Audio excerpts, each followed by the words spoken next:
દર્શક મિત્રો, વડોદરા શહેરને સંસ્કારી નગરી અને સ્માર્ટ સિટી તરીકે ઓળખવામાં આવે છે, પરંતુ આ સ્માર્ટ સિટીના કેટલાક વિસ્તારોની વાસ્તવિકતા નાગરિકો માટે રોજિંદી નરકાગાર સમાન બની રહી છે।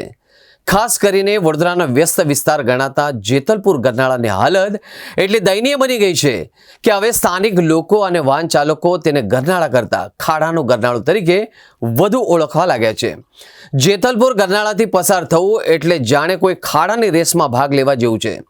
ચોમાસાની સિઝન હોય કે સામાન્ય દિવસો, આ ખાડાઓમાં ભરાતા પાણીના કારણે તેની ઊંડાઈનો અંદાજ લગાવવો અશક્ય બની જાય છે। પરિણામે ટુ વ્હીલર ચાલકો અવારનવાર આ ખાડાઓમાં પટકાય છે, ગંભીર રીતે ઘાયલ થાય છે। કાર કે રિક્ષા જેવા વાહનો જ્યારે ખાડામાંથી પસાર થાય ત્યારે મુસાફરોની કમર નાસાની હાલત ખરાબ થઈ જાય છે।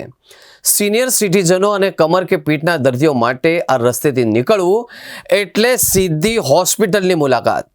સ્થાનિક રહીશો અને રોજબરોજ આવતા જતા નોકરિયાતોનું કહેવું છે કે અનેકવાર મ્યુનિસિપલ કોર્પોરેશનમાં રજૂઆતો કરવા છતાંય તંત્રના પેટનું પાણી હલતું નથી।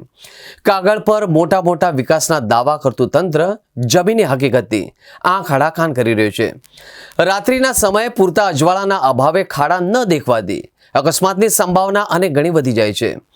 જેતલપુર ગરનાળા આ ખાડાઓ માત્ર રોડની ખરાબ સ્થિતિ નથી દર્શાવતા, પરંતુ તંત્રની ઘોર બેદરકારી અને ઉદાસીનતાનો એક જીવતો જાગતો પુરાવા છે। સ્માર્ટ સિટી પ્રોજેક્ટ પાછળ કરોડો રૂપિયાના માતબર ફંડ ફાળવવામાં આવતા હોવાના દાવા કરતું વડોદરા મહાનગરપાલિકા એ તંત્ર શું સામાન્ય જનતાને એક સરળ અને સુરક્ષિત રસ્તો પણ નથી આપી શકતું? કાગળ પર ચાલતા વિકાસના દાવાઓ છોડીને વહેલી તકે જેતલપુર ગરનાળા માર્ગને કાયમી ધોરણે સપાટ અને સુરક્ષિત બનાવવામાં નહીં આવે તો નાગરિકોનો આક્રોશ કોઈ પણ સમયે ઉગ્ર આંદોલનનું સ્વરૂપ ધારણ કરી શકે છે। તંત્રએ પ્રજાના ધૈર્યની પરીક્ષા કરવાનું બંધ કરીને તાત્કાલિક ગણશાસનીય પગલાં લેવા જ પડશે।